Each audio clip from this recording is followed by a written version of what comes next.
Magandang hapon mga bata. Magandang hapon din po. Tumayo ang lahat at tayo ay magdasal. Sa ngalan ng Ama, ng Anak, ng Espiritu Santo. Amen. Magsiupo. Noong nakaraang aralin, tinalakay natin ang panghalip at mga uri nito. Ngayon, sino ang makapagbibigay kung ano ang panghalip? Si Seth? Ito po ay mga salita na pakikinis sa mga tao bagay hari po naman. Magaling. Ngayon, ano-anong uri ang panghalip mayroon nito? Meka? Panghalip na panahon. Meron pa ba? Si Seth? Panghalip na panahon. Magaling. Sino pa? Bia? Panghalip na panaklaw. Tama. Meka? Pa? Panghalip na pamatli. Magaling. Ngayon, tumayo ang lahat at sabayan ang awitin ito. Handa na bang lahat? Yes, ma'am. Halina't ating umpisahan.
Magaling mga bata, bigyan ng limang palakpak ang bawat isa. Ngayon, magkakaroon tayo ng balak-balaan. Sino ang gustong maggampanan ang tatlong tauhan dito? Magtaas ng kamay ang may gusto. Meka? Ana and Cecil.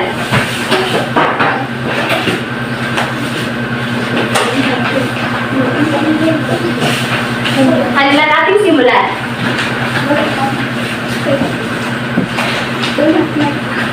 Mercy, baka gusto mo ito para sa nanay mo. Hindi yan bagay sa nanay niya, masyadong maiksi. Oo nga, mas gusto yun. Tara, punta natin. Yan ba ay iriragalo sa iyong nanay? Oo, Bel. Mas magiging masaya ito. Ito, ang nanay. Magsimpo ng lahat. Maraming salamat sa tulong manap. Ngayon, base sa kwento, sino-sino ang mga tauhan na nabanggit? Meka? Ang mga tauhan na nabanggit ay si Raquel, Jeanette, Mercy. Magaling. Bakit sila ay nasa mall? Para bumili ng damit na regalo kayo sa akin sa kanyang nanay. Mahusay. Ngayon, base sa kwento, ano-anong panghalip pamatlik ang ginamit? Mia? Ito, iyan, iyon. Magaling. Kung ikaw si Mercy, gagawin mo rin ba na regaluhan ng iyong nanay or tatay o minamahal sa iyong buhay? Bakit? Opo, para masaya at maibalik ang nagawa sa aming magulang. Mahusay. Dapat natin silang regaluhan kahit ito man ay simple lamang. Balikan natin ang naging usapan ni na Rutel, Jeanette at Mercy. Binanggit sa usapan ang mga panghalip pamatlig na ito, iyan at iyon. So, ginagamit din ito bilang pamalit sa pangalan. So, sabay-sabay natin basahin.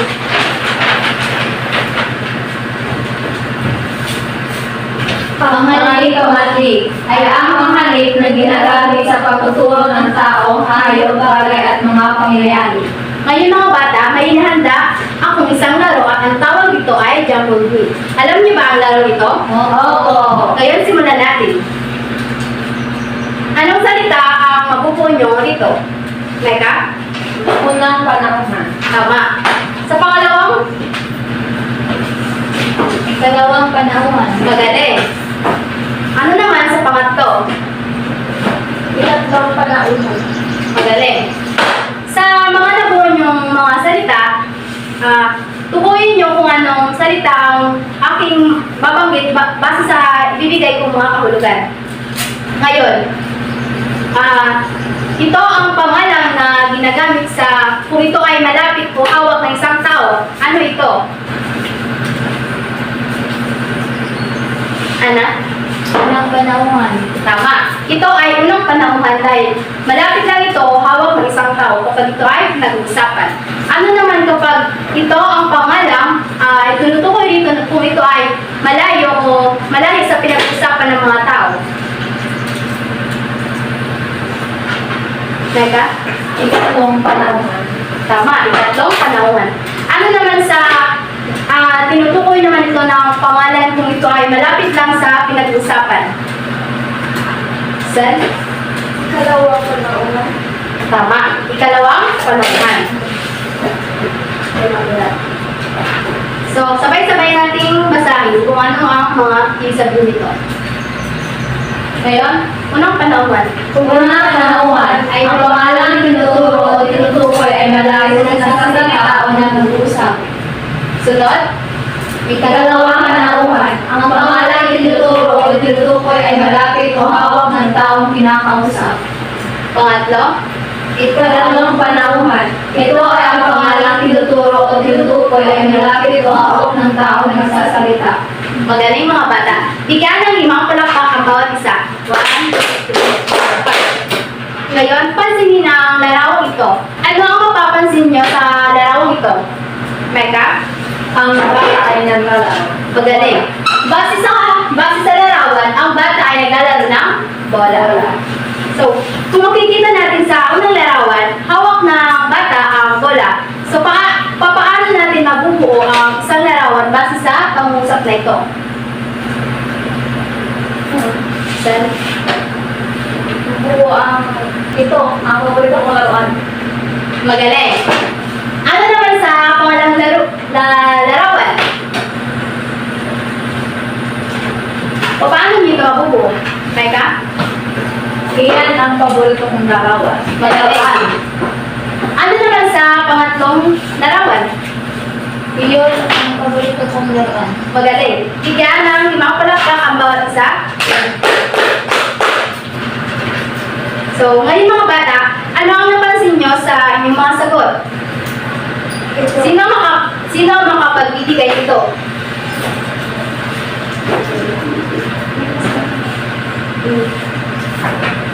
Taas mga kamay? Ana May? Napapalitan po ang mga pangalan. Bakit pinapangalang pangatli? Magaling. Tama. Bakit kailangan nating gamitin ang bawat panghaling pamatlig? Sen? Upang maintindihan natin ang tinuturo o tinutukoy.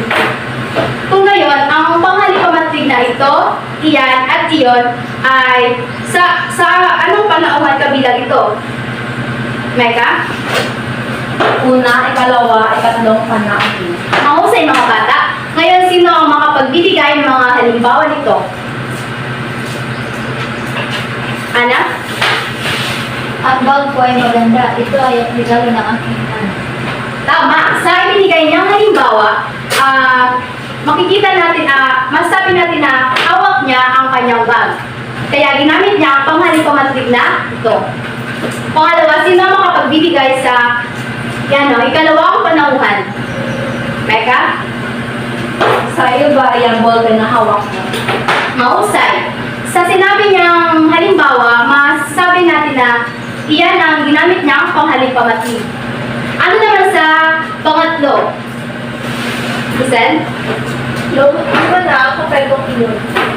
At dahil malayo sa kanya ang binabanggit niya o tinutukoy niya, ginamit niya ang panghaling pamatlig na iyon. So, mahusay na mga bata. So, sunod, magkakaroon tayo ng pangkatang gawain. Ihahati ko kayo sa 3 pangkat. Magsimula tayo magbilang. 1, 2, 3, 1. So, bago ang lahat, ano nga ang ating pamantayan sa pangkat ng gawain? Sabay-sabay natin basahin. Gawin ito ng tahimik at magkaroon ng kalarungan sa bawat isa.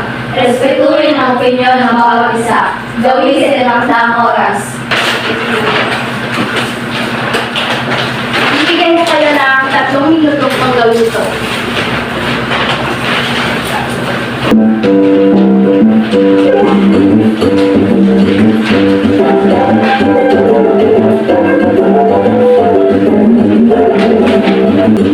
Tapos na ba ang lahat? Opo. Pagpipikit sa unahan ng mga inyong mga presentasyon.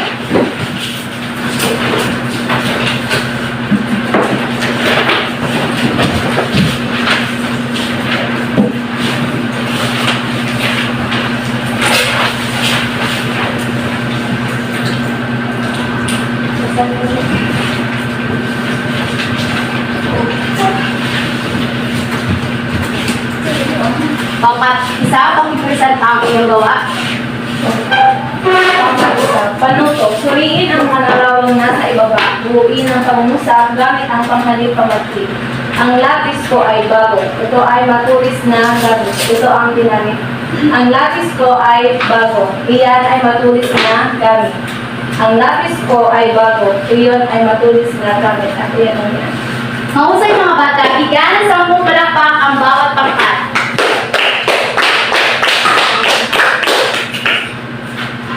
Ngayon mga bata, bakit kailangan natin may sapat tayong kalaman na kung paano gamitin ang pamatlik sa pang-araw-araw nating pamumuhay? Sino ang makapagbibigay ito?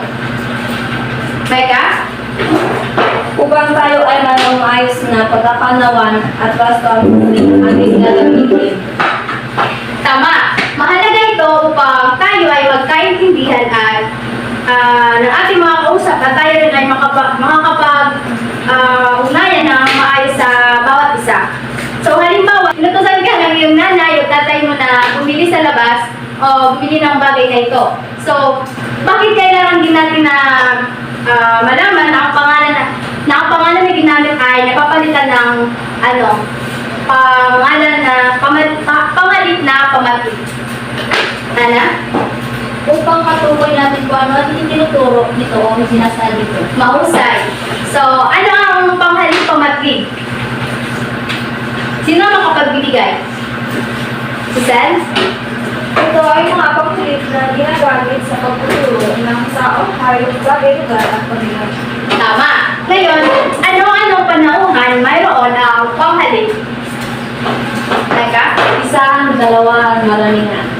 Tama. Kung gayon, ang panghalip pamatlig na ipinapalit sa pangalan, ano-ano ang panghalip pamatlig ang ipinapalit sa pangalan? Iya? Ito, iyon, iyan. Magaling. Ngayon, magkakaroon tayo ng pagsasanay. Kumuha ang inyong mga kwaderno at sagutan ito.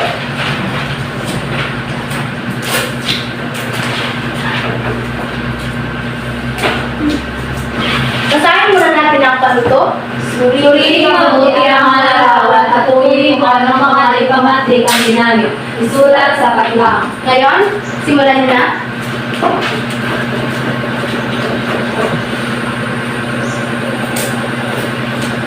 Tapos na ba ang lahat? Oo. So, para sa inyong takdang aralin, kopyahin sa inyong kwaderno.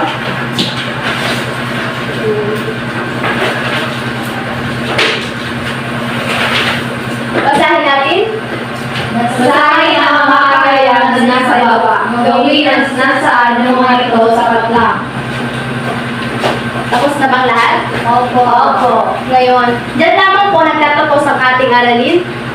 Pulutin ang mga kalat sa ilalim ng mesa at yun lamang po at paalam sa inyo lahat.